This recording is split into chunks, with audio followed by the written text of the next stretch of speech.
오늘은 신명기 14장부터 18장까지 말씀을 통해서 은혜와 진리를 나누겠습니다. 방송실 좀 PPT로 돌려주시기 바랍니다. 오늘 여기 신명기 14장은 이제 하나님께서 음식에 대해서 말씀을 하셨습니다.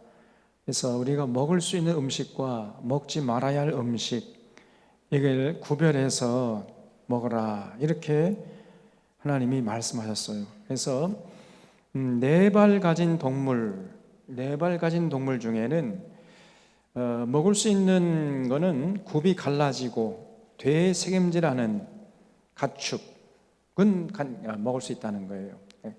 그러니까 이 두 가지 조건이 충족돼야 된다는 겁니다. 굽이 갈라지고 거기서 쪽발이 되고 되새김질하는 이런 가축들, 소나 양이나 염소가 해당되겠죠. 근데 먹지 말라는 음식은 뭐냐면 이 두 가지 조건 중에 한쪽이라도 충족되지 않는 가축이라면 먹지 말라는 거예요. 이건 이제 거기에 해당되는 게 돼지는 쪽발이지만은 되새김질은 안 하잖아요. 그래서 이거는 먹지 말라는 겁니다. 개는 뭡니까? 개는 쪽발도 아니고 되새김질도 안 해요. 완전히 개판입니다. 그러니까 개고기는 절대 먹지 말라는 거예요. 개고기. 말도 마찬가지. 쪽발이지만은 되새김질 안 하잖아요. 그러니까 먹지 말라, 이렇게 말씀하셨습니다. 또 이 민물과 바다 생물, 그러니까 생선이죠. 어류 중에서는 비늘이 있고 지느러미가 있는 생선들, 두 가지 조건이 충족돼야 돼. 이것도. 그래서 비늘이 있어야 되고 지느러미가 있는 생선들은 먹어도 된다. 그러나 이 두 가지 조건 중에 한쪽이라도 충족되지 않은 생선들은 먹지 말라 그랬어요, 하나님이. 또 조류 중에서는 이제 새 종류에서는 풀과 곡식을 먹는 새들 있잖아요. 예를 들어서 비둘기, 꿩, 닭, 참새, 이런 것들은 먹어도 된다. 그러나 먹지 말아야 할 것이 있어요. 독수리, 솔개, 매, 까마귀, 타조, 갈매기, 올빼미, 부엉이, 학, 황새, 박쥐, 이런 것들은 먹지 말라 그랬습니다. 이런 것들은 뭐냐면 먹이 사슬의 정점에 있는 새들이에요. 근데 이 새뿐 아니라 먹이 사슬의 정점에 있는 생명, 그 생물들은 전부 먹어서는 안 됩니다.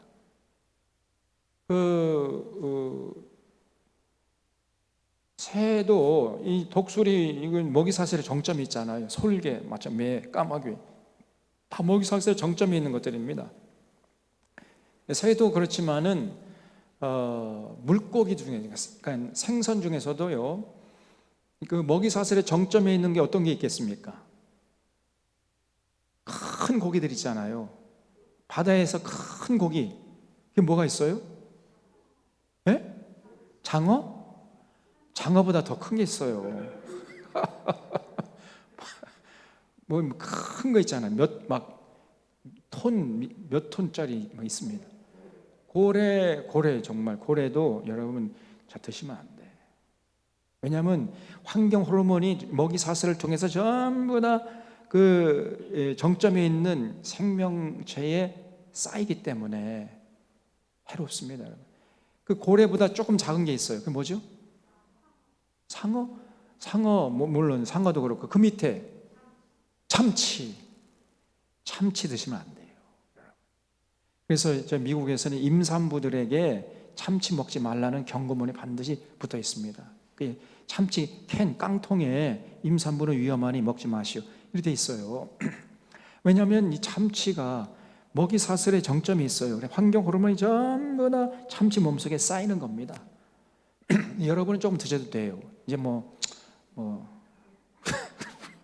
살 날이 얼마 안 남았으니까.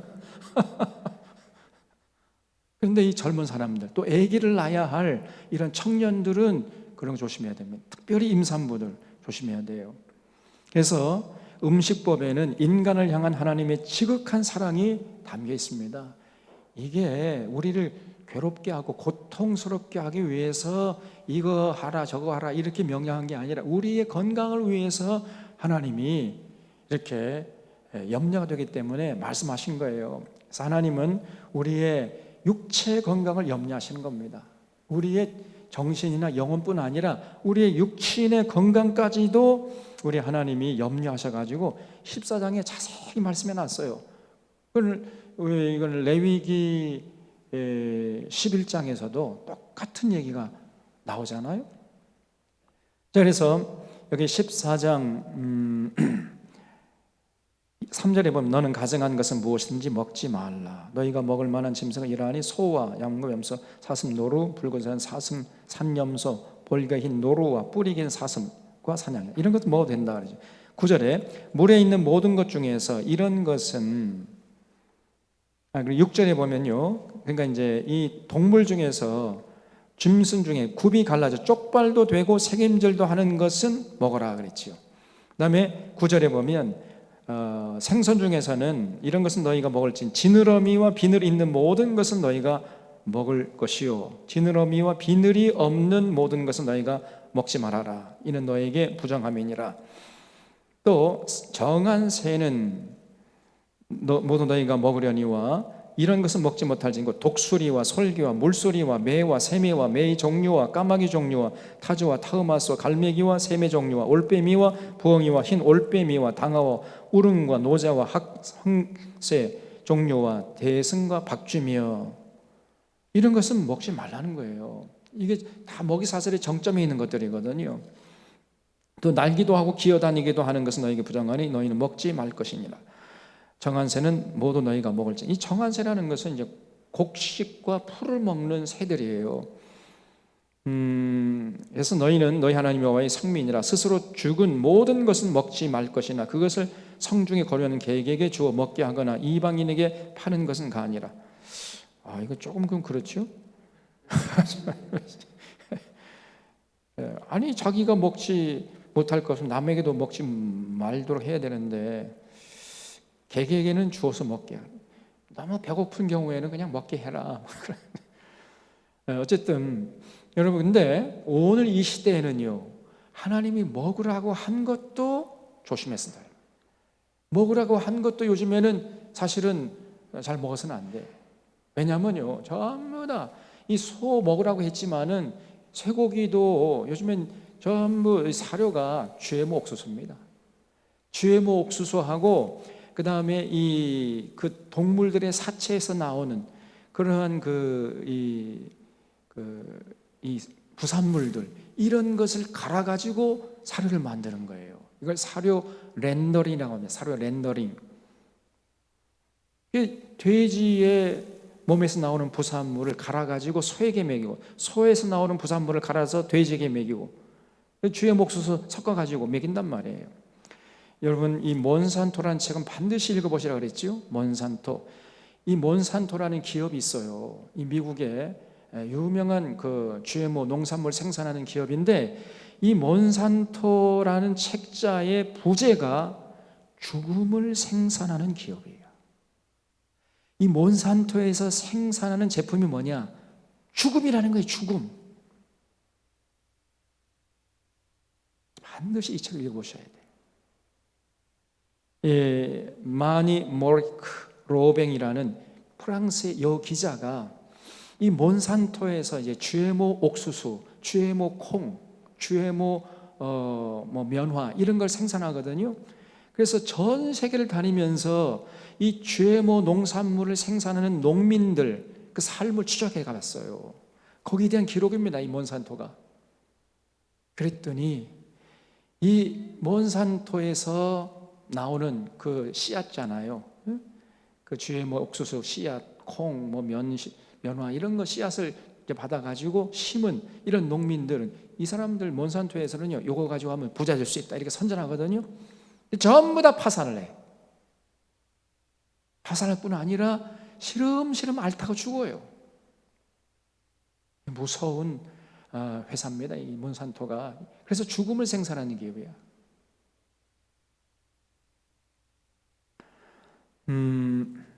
지금 이 몬산토에서 생산하는 이 GMO 농산물 우리나라에서 그냥 물밀듯이 수입하고 있습니다. 전 세계에서 이 GMO 농산물 수입국 1위가 대한민국이에요. 그 GMO 옥수수, GMO 콩, GMO 면실류 이런 거 전부 들어와 가지고 누구의 입으로 들어가겠습니까? 여러분의 입으로 지금 차곡차곡 들어가서 여러분의 몸속에 쌓이는 거예요. 그래서 여러분 절대로 아무거나 드시면 안 된단 말이에요. 그럼 여러분의 건강을 유지할 수가 없다 그 말입니다. 그래서 이거 자세하게 말씀하기 드리는 거는 시간 여유가 없는데, 이 프랑스의 질레 에릭 세랄리니 박사라는 분이 있어요. 이분인데, 이분이 몬산토에서는 이 GMO 농산물 안전합니다 막 이렇게 선전하고 미국 FDA에서 승인이 났어요, 안전하다고. 그래서 이게 미심쩍어 가지고 이 세랄리니 박사가 2년 동안 이 실험용 쥐에게 그 GMO 농산물 옥수수를 먹여봤어요. 그랬더니 6개월까지는 아무 이상이 없어요. 6개월까지. 그러니까 몬산토에서는 실험을 6개월까지만 한 거예요. 6개월까지만 해본 결과 아무런 이상이 없다, 그러니까 안전하다, 이렇게 선전을 해야 되는데, 이 셀라리니 박사가 조금 기간을 연장해 봤어.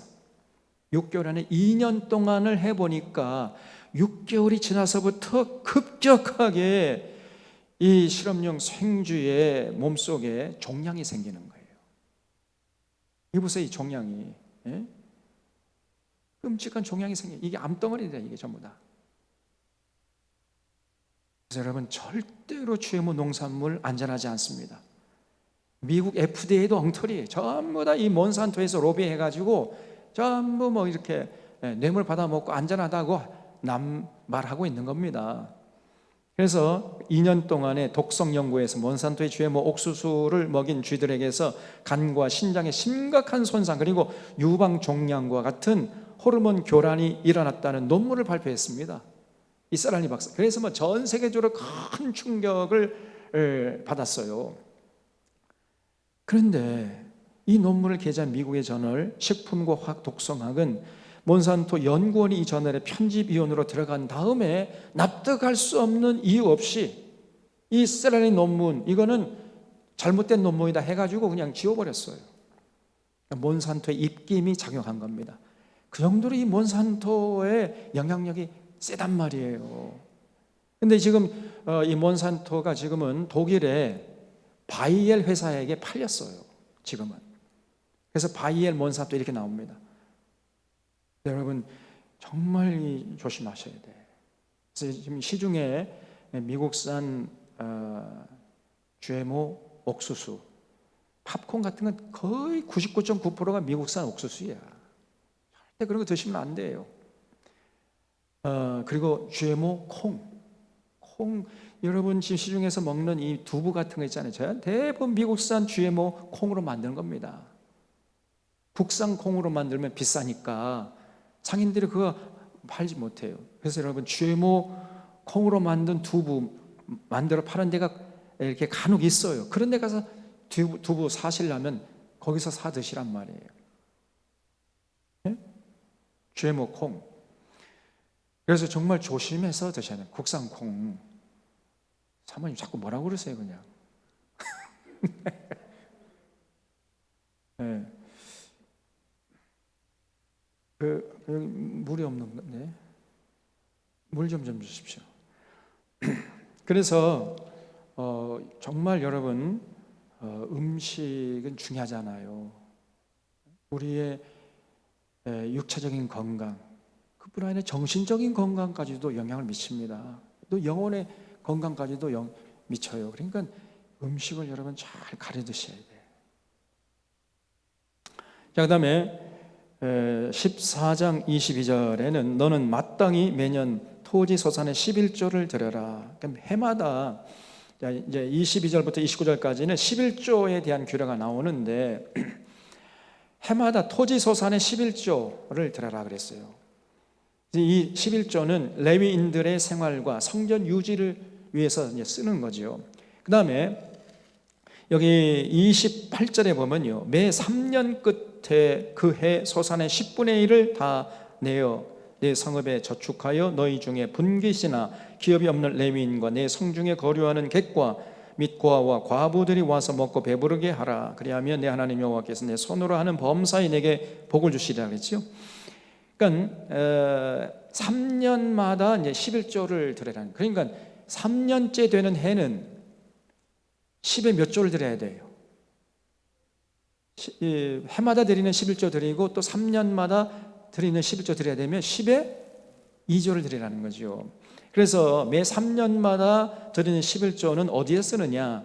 객과 고아와 과부를 위해서 쓰라는 거예요.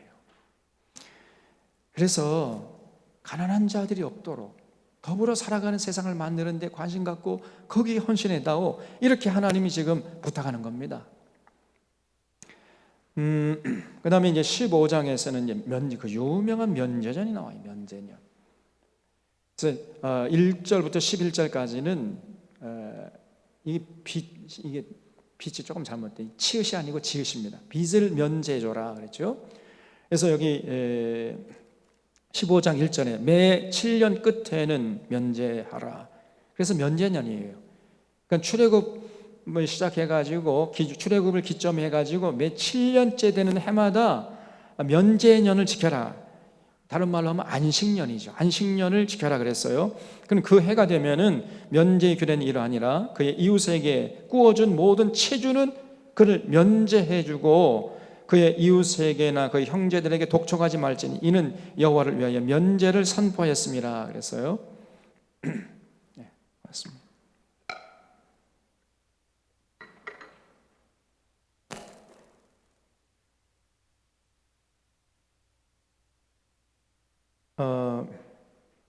그러니까 그 면제년이 되면은 이웃이 자기에게 빚을 진 것을 다 탕감해 주라는 겁니다. 근데 3절에 보면 이방인에게는 내가 독촉하려니와 내 형제에게 구워준 것은 내 손에서 면제하라. 그러니까 동족들끼리는 이렇게 면제해주고, 뭐 이방인이라면은 면제해주지 말고 해당이 안 된다는 거죠. 그래서 이렇게 되면 어떻게 되는가? 여기 4절에 내가 만일 내 하나님 여호와의 말씀만 듣고 내가 오늘 내게 내리는 그 명령을 다 지켜 행하면 내 하나님 여호와께서 내게 기업으로 주신 땅에서 내가 반드시 복을 받으리니 너희 중에 가난한 자가 없으리라 그랬죠. 이렇게 매 7년마다 빚을 탕감해 줘봐요. 그러면은 가난한 사람도 소생할 수 있는 기회를 얻게 되잖아요. 그래서 가난한 자가 없는, 모두가 더불어 행복하게 먹고 살아가는 이런 세상을 만들라는 것입니다, 우리 하나님이. 그래서 가난이 세습되고 부가 세습되는 이런 세상을 만들지 말라는 거예요. 한쪽으로 부가 편중되고 한쪽에서는 그냥 태어날 때부터 아버지 부모 잘 만나가지고 그냥 평생 떵떵거리고 먹고 살고, 한쪽에서는 아무리 열심히 일을 해도 그 가난의 굴레에서 벗어나지 못하는 이런 세상이 되면 안 된다는 거예요. 그런 세상은 악한 세상이고, 그런 세상은, 그런 나라는, 그런 사회는 얼마 못 가서 망합니다. 그래서 절대로 빈익빈 부익부 이런 현상이 심화되는 그런 사회, 그런 나라를 만들지 말아라. 그러기 위해서 필요한 것은 7년마다 빚을 탕감해 주라는 거예요. 그래서 가난한 사람이 없게 하라 그랬습니다. 여러분, 이게 하나님의 명령이에요. 그래서 6절에 내 하나님 여호와께서 내게 허락하신 대로 내게 복을 주시리니 내가 여러 나라에 구워 줄지라도 너는 꾸지 아니하겠고 내가 여러 나라를 통치할지라도 너는 통치를 당하지 아니하리라. 여러분, 이렇게 되잖아요. 이 면제년을 제대로 시행하면은 그 나라가 강력한 나라가 되어서 감히 어떤 나라가 넘보지 못하는 그러한 부강한 나라가 된다는 거예요. 구워줄지라도 꿈을 당하는 이런 비참한 나라가 되지 않는다는 겁니다. 그래서 내가 여러 나라에 구워줄지라도 너는 꾸지 아니할 것이다. 여러 나라를 통치할지라도 너는 통치를 당하지 않을 것이다 그랬잖아요. 그래서 개인은 행복하고 사회는 평화롭고 국력은 강해지는 거예요. 그런 비결로서 하나님께서 지키라고 명하신 것이 그것이 바로 면전이에요. 그래서 사회의 모든 사람들이요, 그 수고한 땀 흘린 그 대가를 골고루 이렇게 분배해서 같이 누릴 수 있어야 됩니다. 어느 한쪽은 그냥 별로 땀 흘리지 않았는데도 그냥 계속 불을 누리고 있고, 어느 한쪽은 아무리 땀을 흘려도 그 가난의 굴레에서 벗어나지 못하는 이런 세상이 되면은, 그런 세상, 하나님이 분노하시는 세상이라는 거예요. 지금 이 나라가, 대한민국이요, 빈익빈 부익부 현상이 세계 최고로 심화되는 나라입니다. 가장 빠른 속도로. 빈익빈 부익부 현상이 가장 심화된 나라는 물론 미국이죠. 여러분, 미국 거지들은요 비참합니다. 미국 그 거리 가면요, 실업자들이 뭐 그냥 그러니까 홈리스, 집이 없는, 미국에서는 좀 병만 나잖아요. 조금 이렇게 무슨 심장병이라든가 무슨 뭐 당뇨 병이 나잖아요. 그러면 그 의료비가 뭐 엄청납니다. 그러니까 이제 그걸 집을 뺏기는 거예요. 그러면 이제 거리로 나가는 거예요. 미국의 거리에서 홈리스들이 뭐 득식을 하는 거예요. 근데 그 사람도 영어 쓰더라고. 미국은 거지들도 영어를 해. 네? 그리고 마약, 미국은 좀 있으면 망할 겁니다. 망하면 마약 때문에 망할 거예요. 온갖 나쁜 것들이 미국에서 나오는 겁니다. 절대로 미국 본받을 나라가 아니에요. 아름다움을 밑자서 가지고 미국이라고 하는 나라는 우리나라밖에 없습니다. 대부분 쌀밑자를 써요. 쌀밑자. 미국이 아름다움, 환상적인, 우리가 본받을 나라가 아니에요, 여러분. 그래서 미국이 세계에서 최고로 빈부격차가 심한 나라고, 두 번째로 우리나라예요, 대한민국. 그리고 가장 빠른 속도로 빈부격차가 심화되고 있는 나라 1등이 대한민국입니다. 그런데 윤석열이 이번에 들어서 가지고는요, 재벌들에게 법인세를 탕감해 주겠다 하잖아요. 오히려 더 세금을 걷어 가지고 가난한 사람, 높은 사람 깎아서 이 골짜기를 메워야 되는데, 높은 사람은 더 높게 만들고 골짜기는 더 깊게 파버린단 말이에요. 그런 정책을 펴고 있어요, 이 윤석열 정부가. 정신 나간 사람이죠. 그런 것들이 보여야 돼.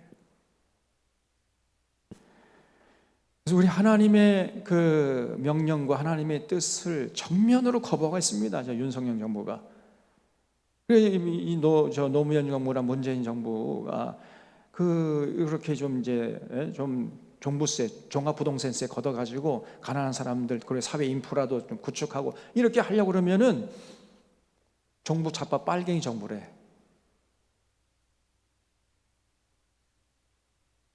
하나님의 뜻을 실행하려고 하면은 이렇게 매도를 해버려요. 근데 누가 그러느냐? 한국 교회가 그래. 한국 교회 목사들이 그래요. 노무현 정부, 문재인 정부를, 노무현 대통령도 얼마나 심하게 욕을 해댔습니까?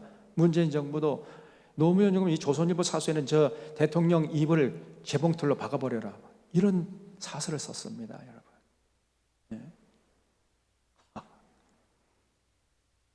제가 볼 때 이 노무현 정부하고 이 문재인 정부가 오히려 하나님의 뜻을 지금 실행하려고 하는 거잖아요. 그래서 우리 믿는 사람들이 지지하려고 해줘야 되는 겁니다. 그래서 제가 여러분 가끔 그런 말 하잖아요. 제가 뭐 무슨 문재인 문바나 뭐 노바 아니에요, 저는. 왜냐하면 하나님의 뜻을 실행하려고 하기 때문에 지지하는 거죠. 그래서 우리 믿는 자들이 그렇게 당연히 너는 지지해야 할 것 같은데, 오히려 목사들이 앞장서서 막 데모를 해대고 말이죠. 성조기와 태극기를 들고 그냥 문재인 간첩이라고 그러고 빨갱이라고 그러고 물러가라고 그럽니다. 교회가 앞장서서 하나님의 뜻을 정면으로 거스는 게 교회가. 그런 게 보여야 됩니다, 여러분.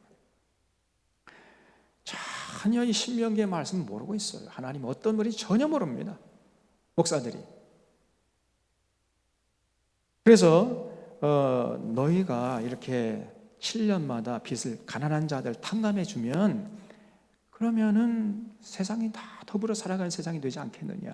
그럼 부강한 나라가 되는데, 이렇게 이제 하나님 명령하니까 어떤 사람들은요, 어떤 생각을 했냐면은, 아이고, 그러면은 면제년이 가까이 오면 돈을 꿔주려고 하겠습니까? 안 꿔주려고 하겠습니까? 안 꿔주려고 하겠죠. 유대인들이 얼마나 이 계산적인 사람들인지 모릅니다. 아니, 이제 1년만 있으면 면전이 되면은, 1년 후에 이제 빚을 탕감해 줘야 되는데, 그럼 내가 돈을 떼네. 그러니까 안 돼. 나 안 빌려줄 거야. 그렇게 하지 말라는 거예요. 그러면 그게 하나님 앞에서 큰 죄가 된다는 것입니다. 그래서 여기 7절에 내 하나님 여호와께서 내게 주신 땅 어느 성읍에 있은 가난한 형제가 너와 함께 거주하거든 그 가난한 형제에게 내 마음을 완악하게 하지 말며 내 손을 움켜주지 말고 반드시 내 손을 그에게 펴서 그에게 필요한 대로 쓸 것을 넉넉히 구워줘라 그랬어요. 삼가 너는 마음에 악한 생각을 품지 말라. 곧 이르기를 일곱째의 면전이 가까웠다 하고 내 궁핍한 형제를 악한 눈으로 바라보며 아무것도 주지 아니하면 그가 너를 여호와께 호소하니 그것이 내가 죄가 되리라. 너는 반드시 그에게 줄 것이요 줄 때에는 아끼는 마음을 품지 말 것이니라. 이로 말미암아 내 하나님 여호와께서 내가 하는 모든 일과 내 손이 닿는 모든 일에 내게 복을 주시리라 그랬어요. 이 악한 생각이 뭐냐? 아이고 이제 면전이 다가오니까 꽂으면 내 돈 떼겠다. 아이고 안 되지. 안 꽂아야 되겠다. 이렇게 생각하는 게 악한 생각이라는 거예요. 면전이 다가올지라도 1년 후에 돈을 꽂을지 1년이 아니라 한 달 후에 돈을 꽂을지라도 꽂으라는 거예요. 면전이 다가올지라도 꽂으라는 거예요. 그러면 망하는가? 아니라는 겁니다. 그렇게 하나님의 명령을 실천하는 사람에게 하나님이 복을 더 주겠다는 거예요. 복을. 여러분 절대 하나님 명령을 따르면 손해나는 법이 없어요. 자꾸 꽂아가지고 면전에 빚을 탕감해주면 아이고 나는 뭐야? 에? 나는 망하는 거 아니야 젠장?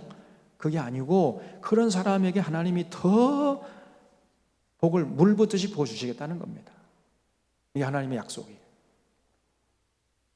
그래서 11절에 땅에는 언제든지 가난한 자가 그치지 아니하겠으므로 내가 내게 명령하여 이르노 너는 반드시 내 땅 안에 내 형제 중 곤란한 자와 궁핍한 자에게 내 손을 펴서 나눠주라 꿔줘라.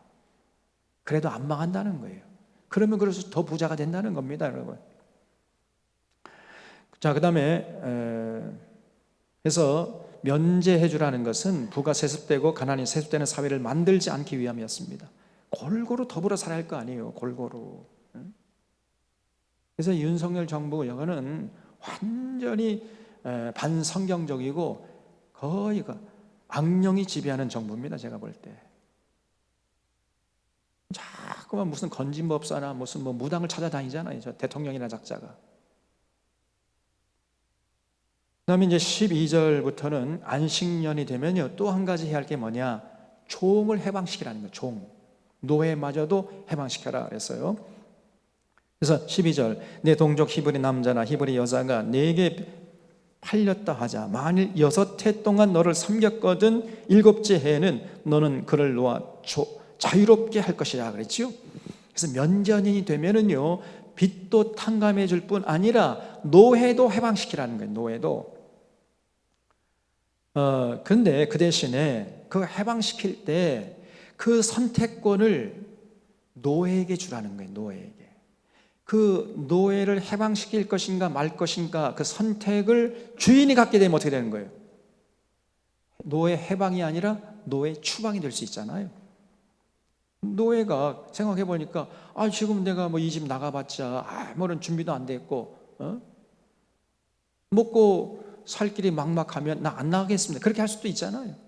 6년 동안 살아보니까 주인이 참 마음씨도 곱고 또 정도 들어가지고 나 이 집에서 그냥 영원히 살겠습니다. 그렇게 할 수도 있지 않습니까? 여러분 비록 자유를 잃어버리지만은 그러나 그 집에 살면은 어떻게 되는 거예요? 먹고 사는 것은 영원히 걱정할 필요가 없잖아요. 그럼 그게 뭐죠? 다른 말로 하면 평생 직장이야. 그렇잖아요. 근데 아무런 대책도 없이 그냥 주인이 너 나가라 면제니까 나가라 그러면은 나가서 자유를 누리는 건 좋은데 먹고 살 길이 막막하잖아요. 호구지책이 안 되잖아요. 그래서 그 해방시킬 것인가 말 것인가, 나갈 것인가 말 것인가, 그 결정은 주인이 가지면 안 되고 누가 가져야 된다고요? 노예가 가져. 노예가 선택권을 가지도록 하라는 겁니다. 그래서 이 16절에 종이 만일 너와 내 집을 사랑함으로 너와 동거하기를 좋게 여기어 내게 향하여 내가 주인을 떠나지 아니하겠노라 하거든 성곳을 가져다가 그의 귀를 문에 대고 뚫으라. 그리하면 그가 영구히 내 종이 되리라. 내 여종에게도 그같이 할지니라. 그래서 이 선택권을 노예에게 주라 그랬어요. 그래서 노예가 아이고 나는 안 나가겠습니다. 그러면 그 사람을 데리고 문설주에 가가지고 귀에 구멍을 뚫으라는 거예요. 귀에. 그래서 이게 바로 귀걸이의 원조가 된 겁니다. 그래서 귀걸이라는 것은 무슨 뜻이냐? 나는 당신의 영원한 종입니다. 딸랑딸랑 이런 뜻이에요. 여성들 귀걸이 하려면은 그 의미는 알고 하나 하세요. 그러면 여성들이 귀걸이 하려고 하면 누구 앞에서 해야 됩니까? 신랑 앞에서 해야지, 남편 앞에서. 그러니까 집에서 귀걸이 해야 되고요, 집 밖에 외출할 때는 귀걸이를 떼야 돼. 떼고 나와야 돼. 근데 여러분 어떡합니까? 집에서는 귀걸이를 떼. 그래서 외출할 때 귀걸이 한다니까? 정반대라고 했어요 지금. 귀걸이 여러분 전혀 모르고 있습니다. 그럼 외간 남자 만나는 그 앞에서 귀걸이 하면 나는 당신의 영원한 종입니다 이러고 다녀, 이 정신 나간 여자들이.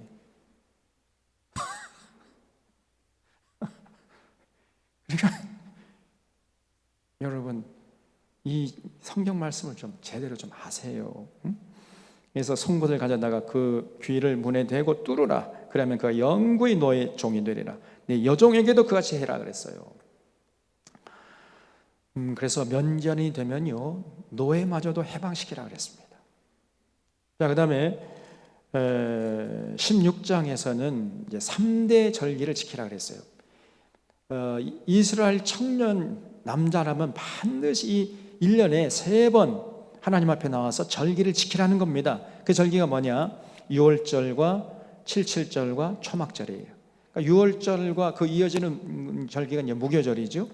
그래서 이 6월절과 무교절은 출애굽할 때에 하나님의 그 은혜를 받았잖아요. 이스라엘 백성들이 그 하나님의 은혜를 기억하는 절기가 무교절 6월절이 되겠습니다. 그러니까 일종의 민족 해방 기념 절기죠. 그 다음에 77절은 오순절인데 곡식의 낫을 대는 첫날, 이 철이 아니라 첫입니다. 첫날을 기점으로 해가지고 50일째 되는 날을 맞아서 그 한 해 동안에 베푼 하나님의 은혜를 기억하면서 감사하는 절기가 77절 오순절이에요. 그리고 이제 초막절이라고 하기도 하고 수장절이라고 하고 장막절이라고도 합니다. 네, 이거는 1년 농사 다 끝나고 이제 하나님의 은혜를 생각하면서 1년 동안 베푸신 하나님 은혜에 감사하는 절기, 그것이 초막절 혹은 수장절, 장막절. 초막절은 초막을 만들어 놓고 그 안에 들어가서 일주일 동안 살아요, 이 사람들이. 지금도 그렇게 합니다, 유대인들. 그래서 마당에다가 초막절이 되면은 산에 가서 나무하고 이파리 이런 것들을 꺾어다가 얽히설키 이제 초막을 만들 그 안에 들어가서 잡니다. 절대로 침대에 비단 이불 덮고 자지 않아요. 초막절이 되면 반드시 초막 속에 들어가자. 그리고 이제 수장절이라는 것은 농사한 거 전부 다 창고에 저장하고 지키는 절기다. 그래서 수장절이. 그리고 장막절이라는 건 장막, 이렇게 장막을 만들어 놓고 지키는 절기라 해서 장막절이라고도 하긴 합니다. 그래서 이 3번의 절기는 반드시 모든 남자들은 지켜야 한다. 16절 보세요. 16장 16절에 너의 가운데 모든 남자는 1년에 3번 곧 무교절, 이게 이제 6월절과 이어지는 무교절이죠. 또 77절 오순절, 또 초막절, 이거는 이제 수장절, 장막절입니다. 이 3번의 절기에 내 하나님 여호와께서 택하신 곳에서 여호와를 배웁되 빈손으로 여호와를 배웁지 말고 각 사람이 내 하나님 여호와께 주신 복을 따라 그 힘대로 들을지니라 그랬어요. 그래서 이 3번 전부 다 특징이 뭐냐면요, 하나님의 은혜에 감사하는 절기예요. 하나님의 은혜를 생각하면서 하나님께 나와서 감사함으로 절기를 지키라는 겁니다. 그래야 하나님과 관계가 원만히 유지될 수 있잖아요. 1년에 3번 반드시 지켜라. 그 다음에 18절부터 20절에는 공의로 재판하니, 재판장이요, 뇌물 받아먹고 재판하면 곤란하죠. 18절에 보면 내 하나님 여호와께서 내게 주시는 각 성에서 내 지파를 따라 재판장들과 지도자들을 둘 것이요 그들은 공의로 백성을 재판할 것이니라. 그걸 줄여주십시오. 공의로 백성을 재판해라. 그러니까 죄가 있으면 죄가 있다 하고 죄가 없으면 죄가 없다 하고 해야 되는데, 뇌물 갖다 바치면요 죄가 있어도 죄가 없다 해버려요. 뇌물 안 갖다 바치잖아요. 그러면 죄가 없어도 죄를 만들어 가지고 죄 있다 해버린단 말이에요. 예? 그러면 하나님의 공의가 땅에 짓밟히는 거 아닙니까? 지금 우리나라 문제가 바로 똑같아요. 지금 검찰이 타락하고 부패했어요. 이 정치 검찰, 이것들이 지금 대권을 쥐고 있잖아요. 이 검찰 공화국입니다 지금. 자기 뜻에 거스르면요 무조건 잡아가는 거예요. 잡아가지고 죄를 만들어요. 그러니까 조작하는 겁니다. 그래가지고 기소를 해버립니다. 그리고 자기들이 잘못한 것은 아무리 잘못해도 기소를 안 해버립니다. 수사도 안 하고 기소도 안 해버려요.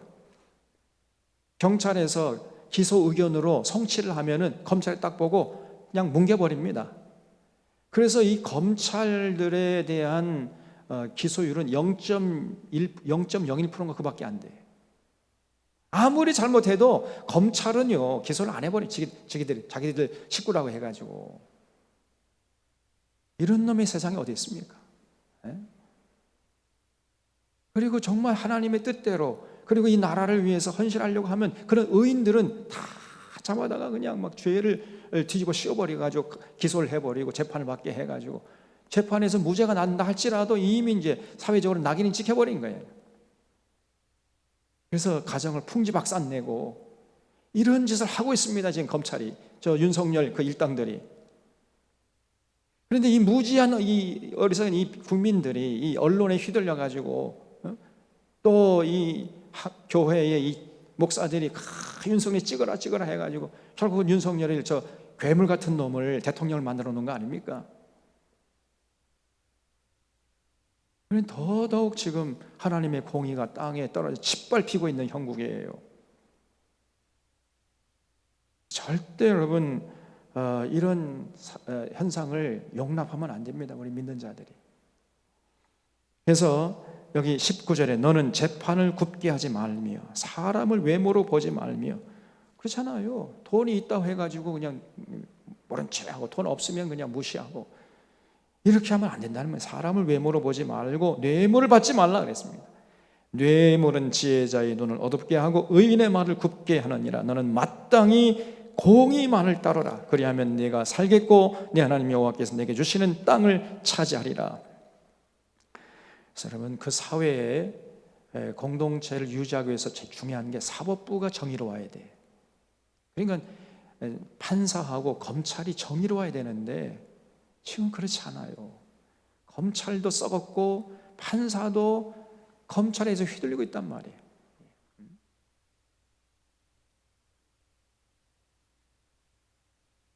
정말 이게 문제입니다. 이게 계속되다가는요 이 나라는 결국은 망가집니다. 이 나라 유지될 수가 없습니다. 이제 그렇게 끝까지 이제 타락하다 보면 이제 폭동이 일어나는 거죠.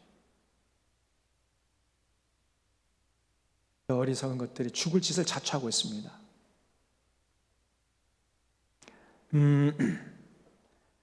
그래서 하나님의 명령을 우리가 경홀히 여기면 안 돼요. 과거 이제 나중에 훗날 이스라엘 백성들이 우리 나중에 보겠습니다만은 이 하나님의 명령을 경홀히 여겼어요. 그래서 전부 다 뭐 제사장들은 뇌물 받아먹고 죽은 노릇, 그 권력자의 죽은 노릇이나 하고 있고, 권력자는 권력을 남용하고, 재판장은 다 뇌물 받아먹고 재판을 굽게 하고, 그러니까 사회가 엉망진창이 돼버리잖아요. 그래서 하나님이 예언자를 보내가지고 빨리 회개하고 하나님께 돌아와서 하나님과 맺은 언약을 지켜라, 하나님의 명령을 지켜라 그러면 그 하나님 보낸 예언자를 때려 죽여버려요. 그러다가 북이스라엘 망해버리고 남유다 망해버리고 포로로 잡혀갔다 70만에 돌아오고 막 이런 역사를 기록했던 것입니다. 거기에 대한 기록이 구약성경이에요. 그래서 하나님의 이 명령은요 그대로 현실이 됐단 말이죠. 오늘날도 똑같습니다. 그래서 우리가 하나님의 말씀을 두렵고 떨림으로 경청을 해야 돼요. 그 다음에 17장에서는 여기 특별히 그 하나님의 명령을 누가 지켜야 되느냐? 왕이 지켜야 돼요. 왕, 지도자가. 그래서 이스라엘 왕이 지켜야 할 덕목에 대해서 말씀하고 있어요. 여기 14절 말씀해 보시면은 내가 내 하나님 여호와께서 내게 주시는 땅에 이르러 그 땅을 차지하고 거주할 때에 만일 우리도 우리 주의 모든 민족들 같이 우리 위에 왕을 세워야겠다는 생각이 나거든 반드시 내 하나님 여호와께서 택하신 자를 내 위에 왕으로 세울 것이며 내 위에 왕을 세우려면 내 형제 중에서 한 사람을 할 것이요. 그러니까 유대인 중에서 왕을 세우라는 거죠. 이방인을 왕으로 세우면 안 된다는 겁니다. 내 형제 아닌 타국인을 내 위에 세우지 마. 그렇지 않아요? 당연한 거죠.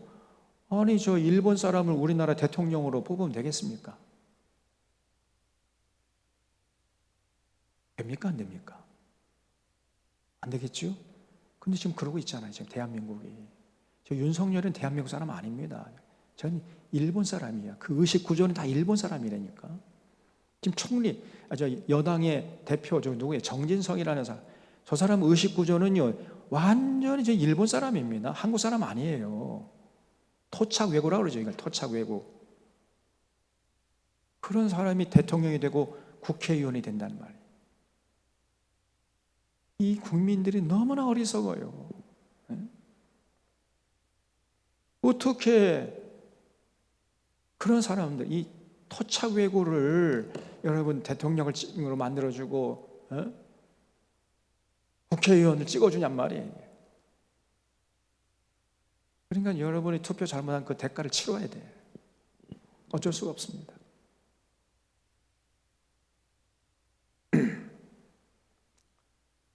그 정진성이가 하는 말 좀 들어보세요. 기가 막히지 않습니까? 일본은 조선 왕조하고 단 한 번 전쟁한 적이 없다는 거예요. 그리고 조선 왕조가 망할 수밖에 없어서 망한 것이지 일본 때문에 망한 게 아니라는 거예요.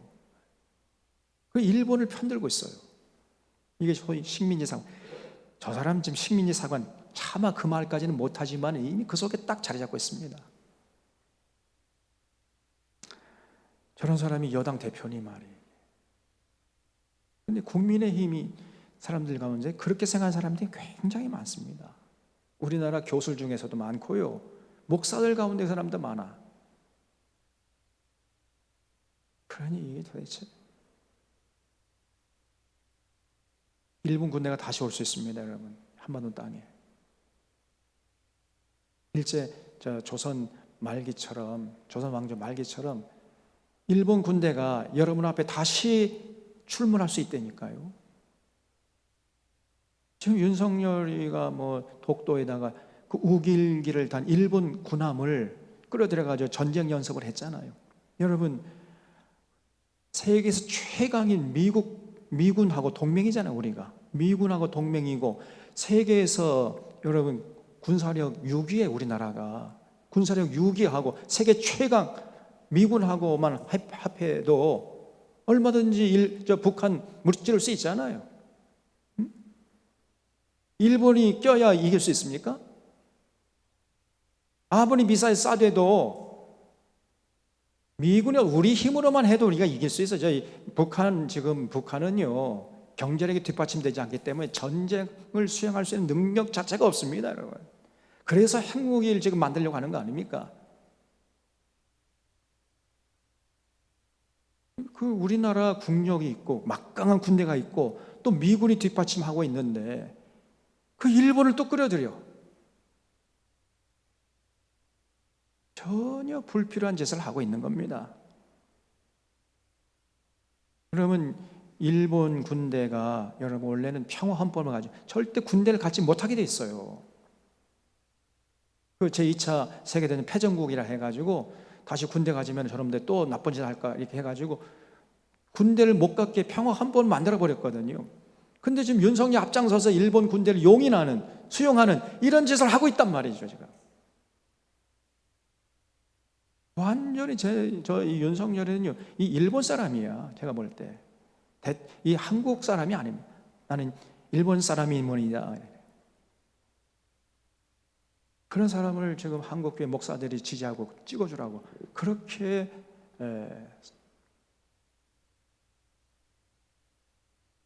정말 기가 막힙니다.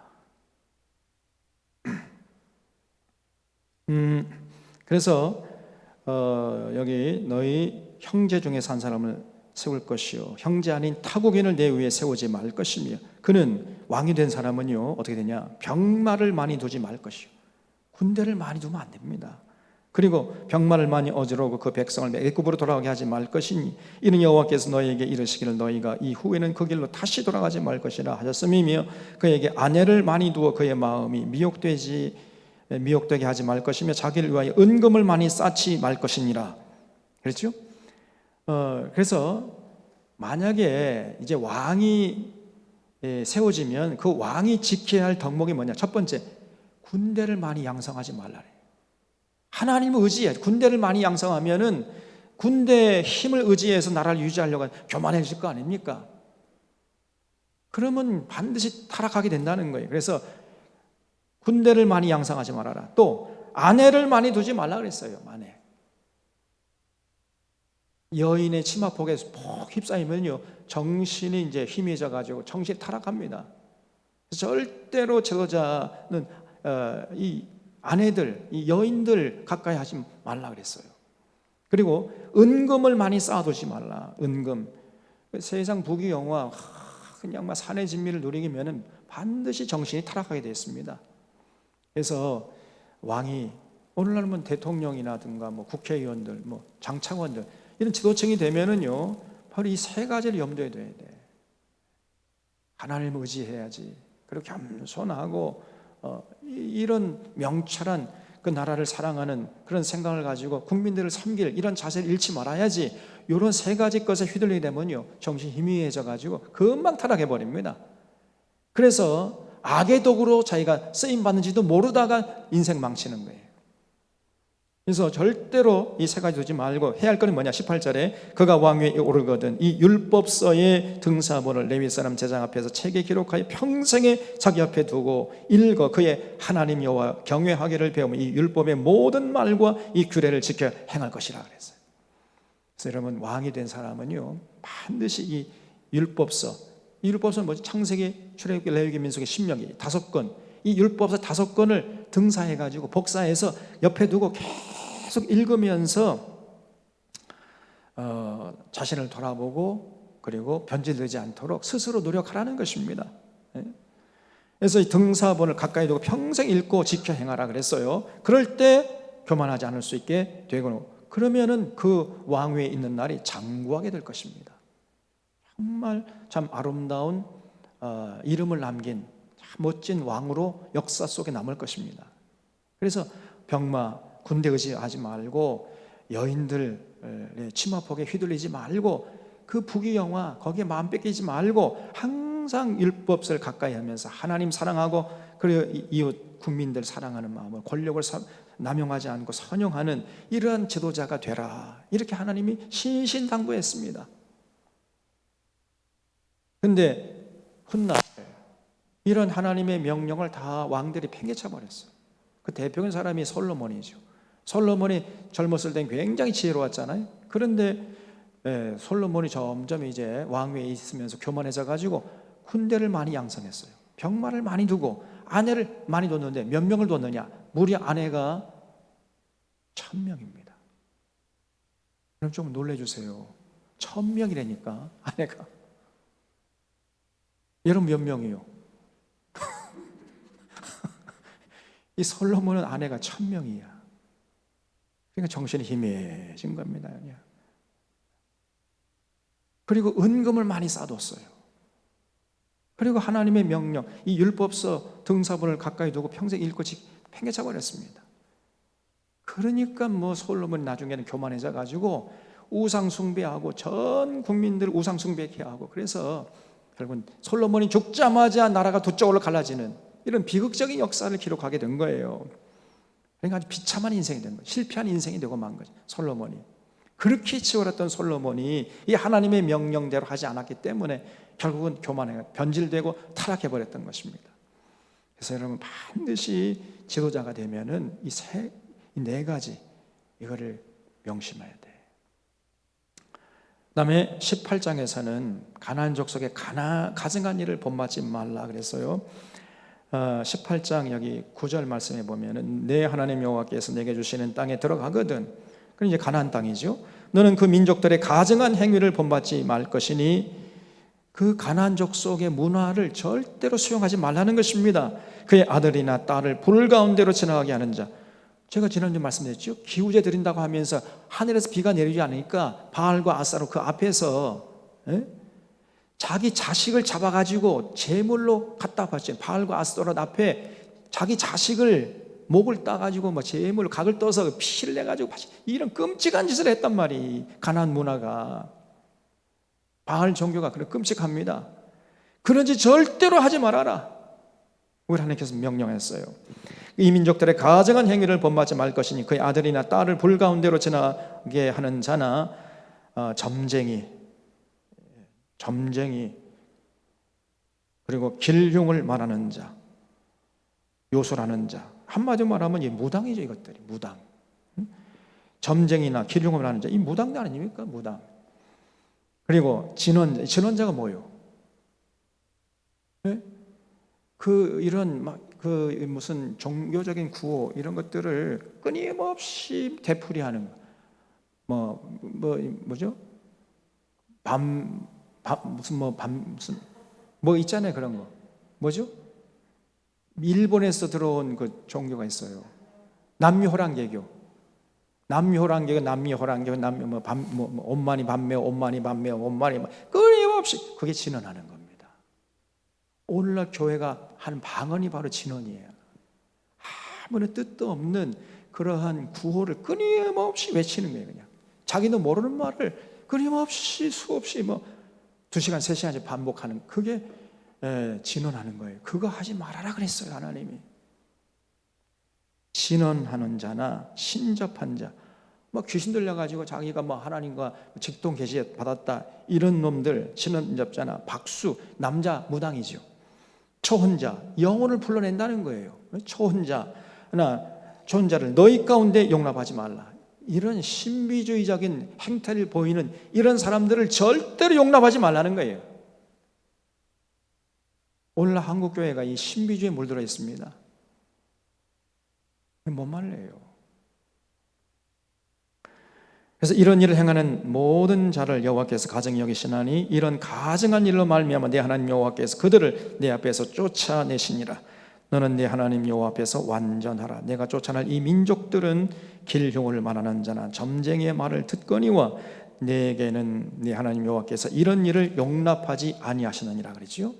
절대로 이 무당들, 점쟁이들 쫓아다니고 이런 자들을 용납하지 말라.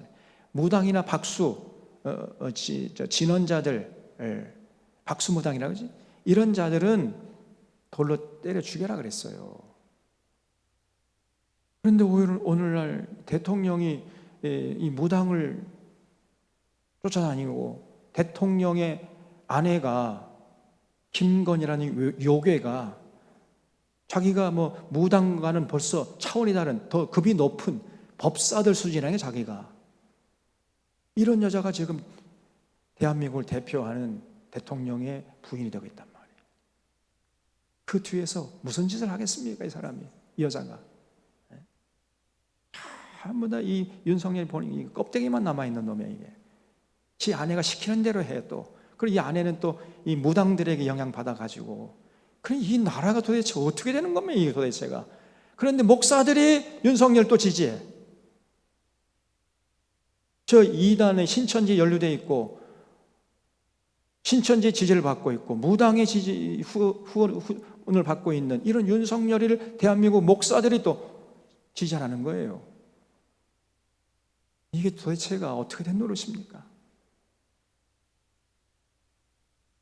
그래서 오늘 한국 사회에는 무당과 점쟁이들의 말을 듣는 자들이 판을 치고 있습니다.